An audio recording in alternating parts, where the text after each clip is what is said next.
ChatGPT said. Evan Mercer unlocked his front door expecting silence, but not the kind that greeted him thick, warm, and wrong. It felt as though laughter still clung to the walls, fading only because he had arrived too late to hear it. He stepped inside and paused, sensing that the house he left 3 days ago was not the house he had returned to. At first, he thought he was imagining it. Maybe he was just tired from the long drive home. Maybe the cold wind outside had made everything feel out of place. But then he saw the napkin on the floor. A simple, crumpled napkin, printed with tiny orange leaves. He had never bought napkins like that. A sharp pulse of confusion shot through him. He picked it up, turning it over in his hand as if it would explain itself. It didn't. The scent of cinnamon hung faintly in the air, not from anything he owned. He followed it to the dining room, where a candle half melted sat in the center of the table. Still warm, fresh. Beside it, a thin smear of cranberry sauce streaked across the wood. That was when the truth hit him. Someone had been here. More than one someone. They hadn't just stepped inside. They had stayed, eaten, celebrated, and left without bothering to clean up. A cold ache tightened behind his ribs. He walked deeper into the room, scanning the scattered signs of life he had never lived. A glass ring on the table he never used. A chair pushed out as if someone had stood quickly. A fork resting at the edge like it had been placed down mid-conversation. The image formed in his mind before he could stop at people laughing around his table, eating food he had not cooked, sharing stories he had not heard. And then his eyes caught something that took the breath from his chest. A small folded card with gold lettering and a neat flourish on top. He picked it up slowly, as though touching it might burn him. Reserved for Dana. Dana, his closest friend. The one person he trusted without question. She had a key to his house for emergencies. At least, that was what he thought it was for. Now he wasn't so sure. His fingers tightened around the card until it bent. He forced himself to breathe, but the air felt heavy and sour. A Thanksgiving party. In his house. Without him. He backed up, sinking into his chair as the realization dug deeper. Dana hadn't mentioned anything. Neither had anyone else. Not a word, not a hint.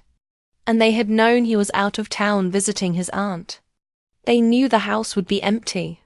He felt foolish for even trusting them. Foolish for not expecting something like this. But the truth was, he had never believed they'd use him like this.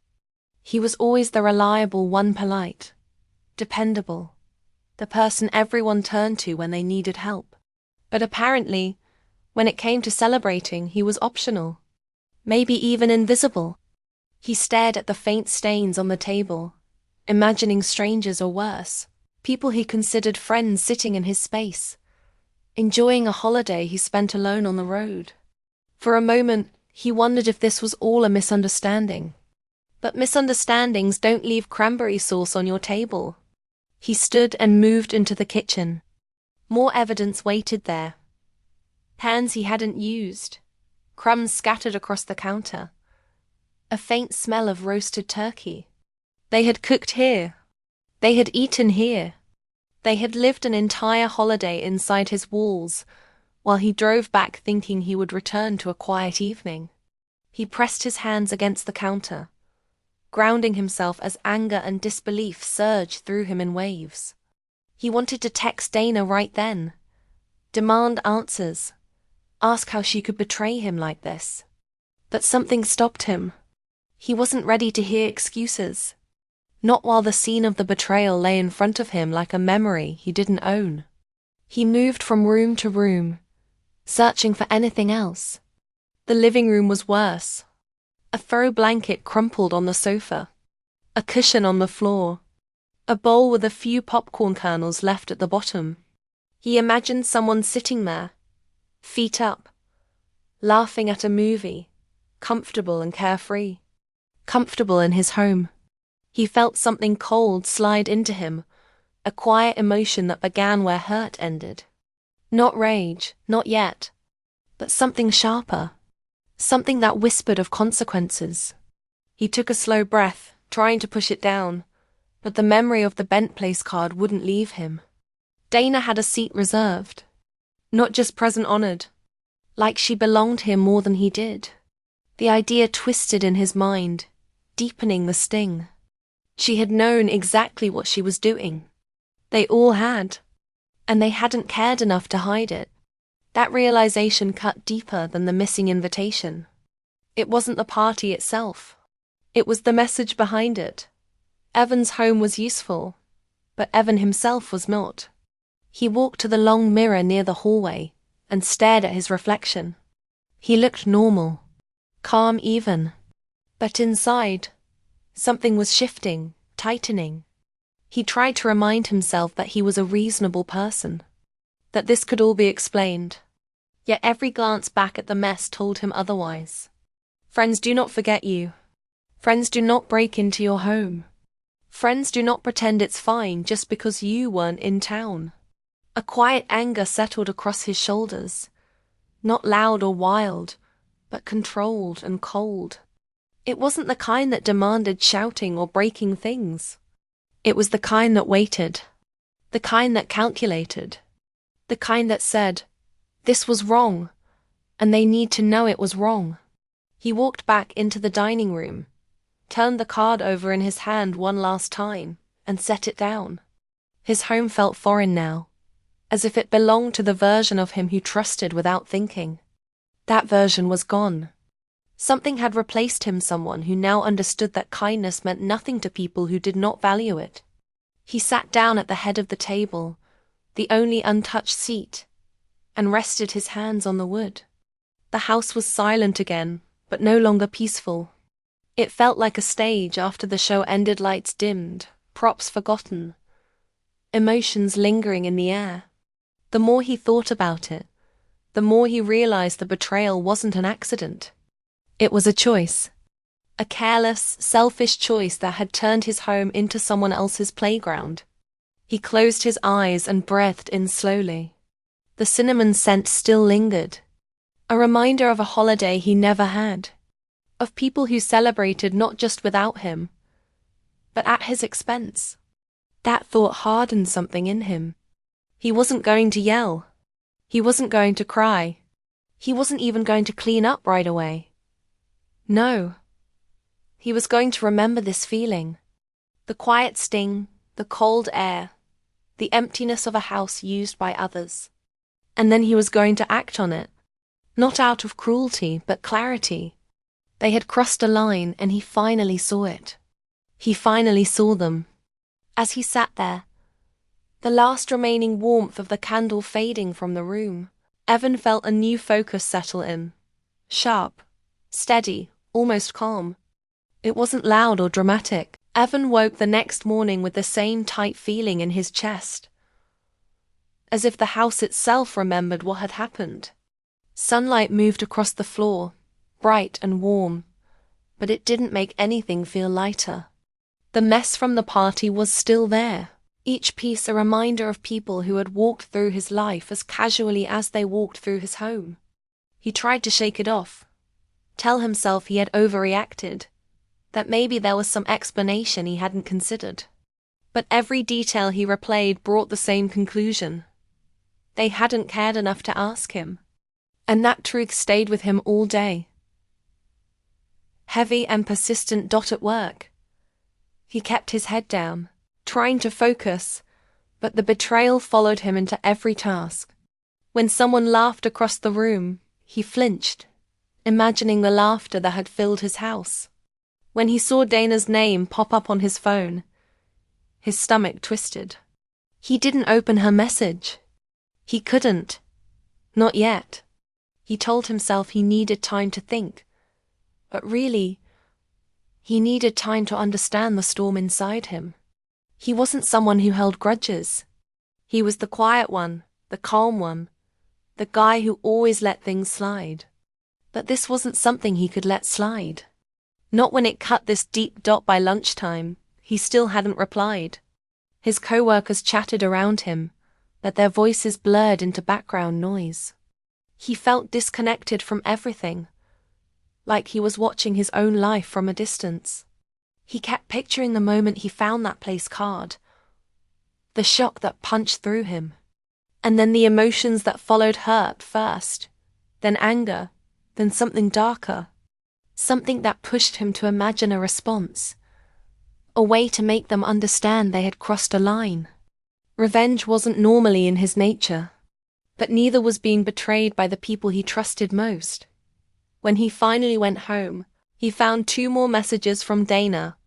Short, careful messages. The kind someone sends when they know a wound has formed but don't know how deep it goes. She wanted to talk. She wanted to explain. She wanted to make it right. But he wasn't sure he wanted her explanations. Explanations can soften things, blur the edges. And he didn't want the edges blurred right now. He wanted clarity. He sat on the sofa, staring at the phone in his hand. His thumb hovered over the call button more than once. But he stopped every time. What would he say? What could she possibly say? How do you explain hosting a holiday celebration in someone else's home without them? How do you make that sound harmless? He doubted she could. But he also knew he couldn't hide from her forever. Eventually, she would find him, and the conversation would happen. Better to face it than let it follow him like a shadow dot. So he texted her back 2 words. Tomorrow. Kaf. That night, he barely slept. Every time he closed his eyes, he saw his dining table full of strangers. His living room crowded with people who had forgotten him. His home used like a prop in a play where he had no role. The more he thought about it, the more the anger returned, but not loud or explosive. It came back slow, steady, and cold. The kind of anger that made decisions feel sharp and clear. He didn't want to scream. He didn't want to argue. But he did want something else. Recognition. He wanted them to feel the same discomfort he felt walking into his own home. He wanted them to understand the weight of disrespect. And he wanted them to regret it. The next morning, the cafe was quiet when he arrived. He chose a small table by the window. His hands were steady even though his heart wasn't. When Dana walked in, she looked nervous, almost fragile. Her eyes searched his, trying to read his mood. She sat down slowly, as though approaching a wounded animal. For a long moment, neither of them spoke. Then she started.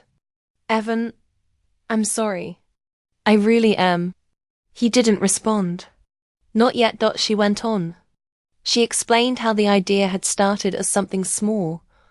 A few co-workers who didn't have plans. Someone had suggested his house because it was perfect for hosting, and she hadn't shut it down. She said she didn't think he would mind because he wasn't in town. She admitted it was thoughtless. She admitted it was wrong. Her voice was soft, her words careful. She wasn't making excuses. She was confessing, and he could see she meant it. That sincerity didn't erase the memory. It didn't erase the scent of cinnamon, the mess on his table, or the feeling of being replaced in his own life. When she finished, he finally spoke. You didn't even ask me, Dana. You had a key for emergencies. Not for parties. I know, she whispered. I didn't think it through.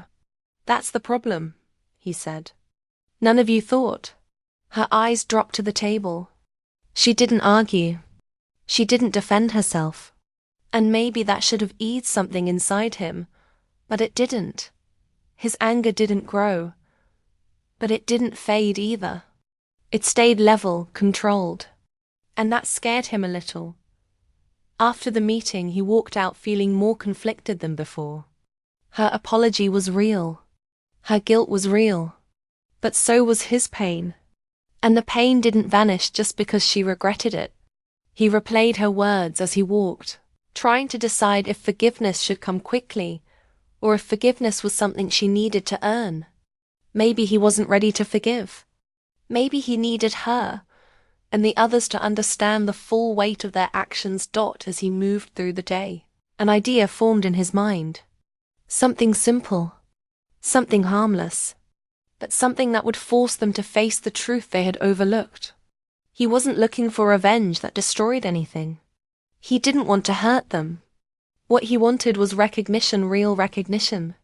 He wanted them to feel the discomfort of being exposed, just as he had felt the discomfort of being forgotten. So he planned. Not something big or cruel, just something pointed. A message that would make them stop, freeze, and rethink everything. He knew exactly what words to use. Words that would bring confusion, embarrassment, and maybe a little regret. He wanted their regret, not their suffering. That was the difference he clung to as he built the plan in his mind. But even as he planned it, a small voice inside him asked if this was the right path. Should he let it go? Should he focus on healing?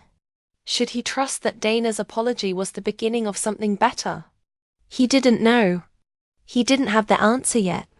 All he knew was that his hurt deserved space, and his trust deserved respect. And right now, the only way he could reclaim both was by making them confront the truth. That night, he crafted the message. He didn't rant. He didn't accuse. He simply asked a single question, one that held everything he felt without saying it outright. He sent it to every person who had been in his house. And once it was sent, he sat back and watched the silence break. His phone buzzed non-stop. Confused replies. Shocked replies. Guilty replies. The group chat erupted with questions, apologies, explanations. Some sounded panicked. Some sounded ashamed. And for a moment, Evan felt a cold satisfaction. Not joy. Not triumph. Something smaller, quieter, the sense that balance had shifted, even slightly. Then Dana called him. Not just once. Several times. When he finally answered, her voice carried fear and disappointment, not anger toward him, but sadness at the situation. Evan, why did you do that? She asked softly. He told her the truth. I wanted you all to feel what I felt. There was a long pause, and then her voice, barely above a whisper. We already did. But now, does this make you feel better? And he realized no, it didn't.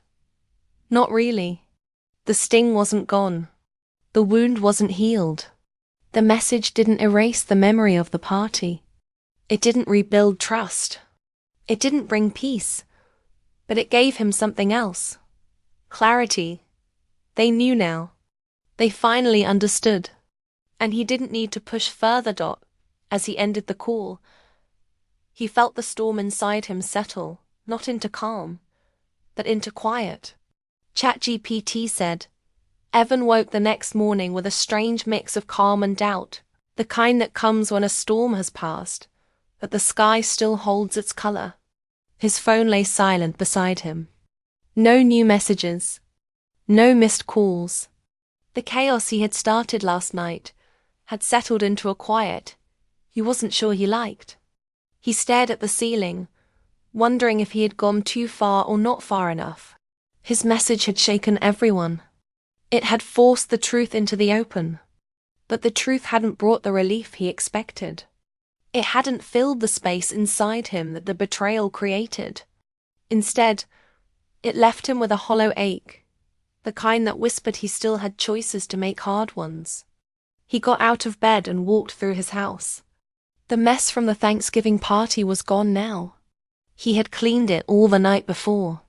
Not because he wanted to, but because he needed to take back control of his space. Each wiped surface, each straightened chair felt like reclaiming a part of himself. But now, with the house spotless, the rooms looked empty. Too empty. It was strange how quickly silence could shift from comforting to unsettling. He paused in the dining room, staring at the place where the candle once sat. The table looked harmless now, just polished wood reflecting morning light. But he remembered how it felt to stand here and see the traces of people who used his home without care.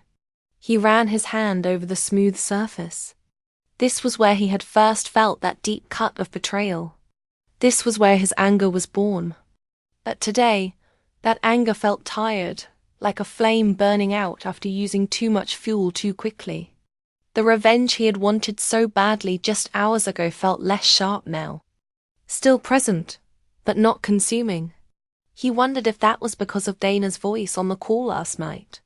The way she had sounded hurt, gentle, honest kept echoing in his mind. He stepped away from the table and walked to the window.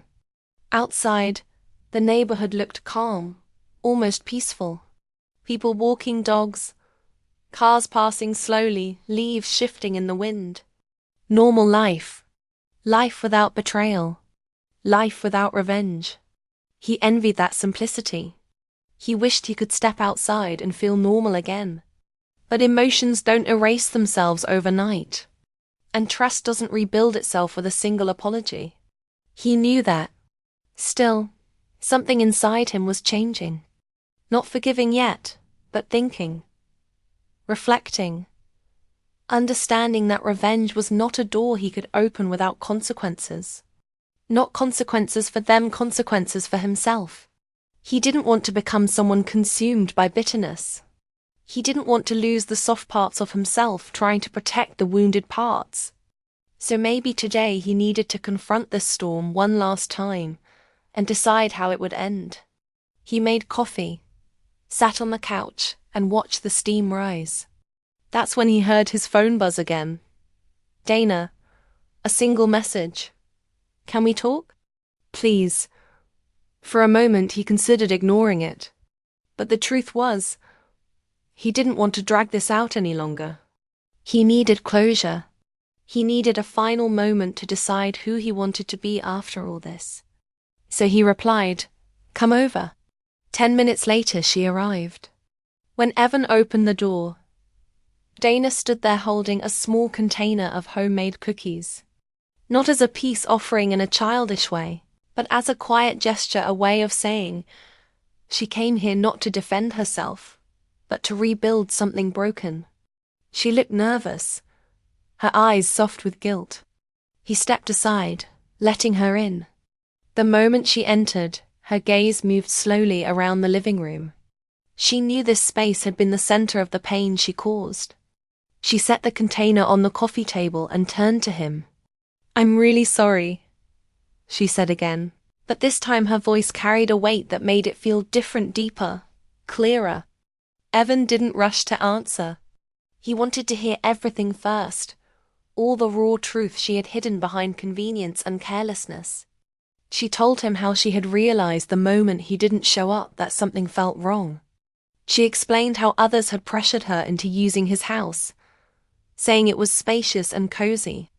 She admitted she should have stopped it, but she didn't because she assumed he wouldn't mind. She had taken his kindness for granted. She had treated his trust like a tool instead of a gift. And she now understood how deeply that hurt him. As she spoke, her voice shook. Not dramatically, quietly, honestly. Evan watched her, trying to untangle his feelings.